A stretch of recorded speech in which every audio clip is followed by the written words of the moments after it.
Hello everyone and welcome back to Introduction to Number Theory. In this video we will introduce a new notion. It's called congruence modulo n.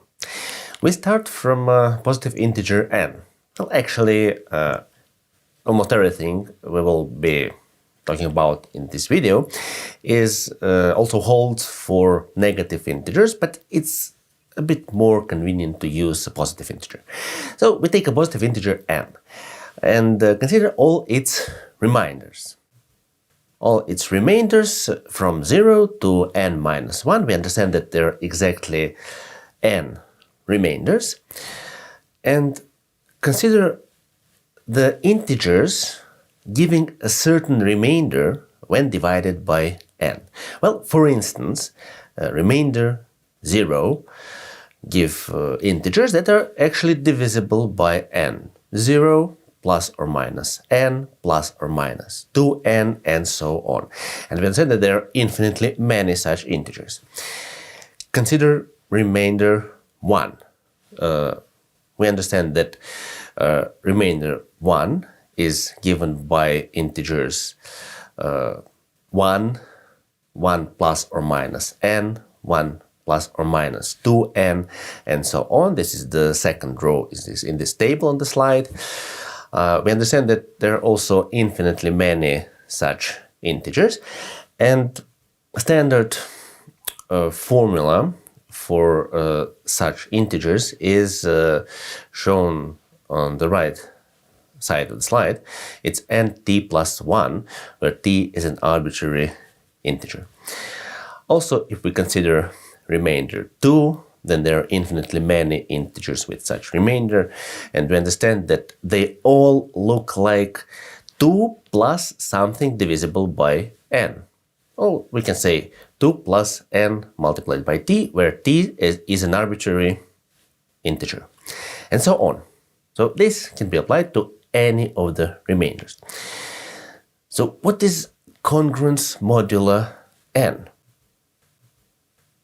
In order to explain this, please notice that within one remainder, these integers, infinitely many integers with the same remainder, they act pretty much like each other. So they are almost same with respect to divisibility by n. And this being them the same is about congruence modulo n. So a formal, rigorous definition of congruence modulo n, you can see on the slide. We say that A is congruent to B modulo n.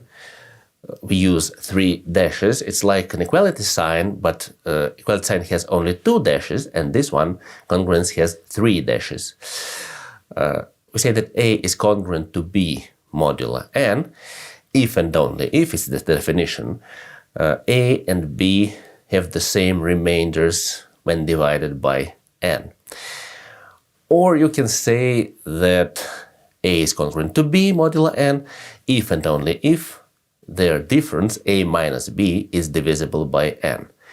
Or you can say that a is congruent to b modulo n, if and only if b is equal to a plus something divisible by n. We'll say a plus ns, where s is an arbitrary integer.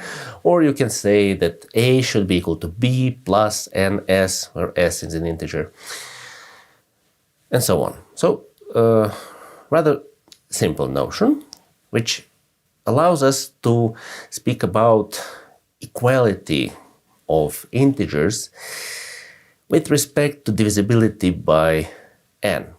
And at the bottom of the slide you see an example.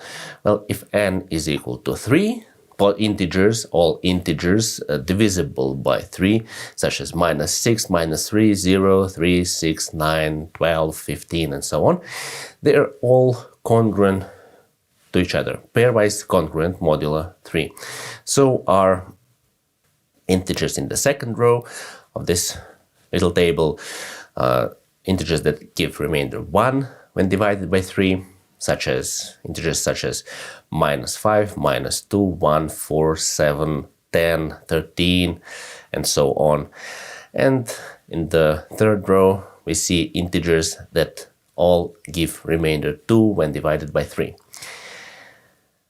We can say that congruence modulo n is an equivalence relation.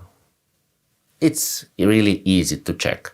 So each of these rows is an equivalence class. And in one of the next videos, we'll show that these equivalence classes form a group using the same operations as in the set of integers, actually as in the ring of integers.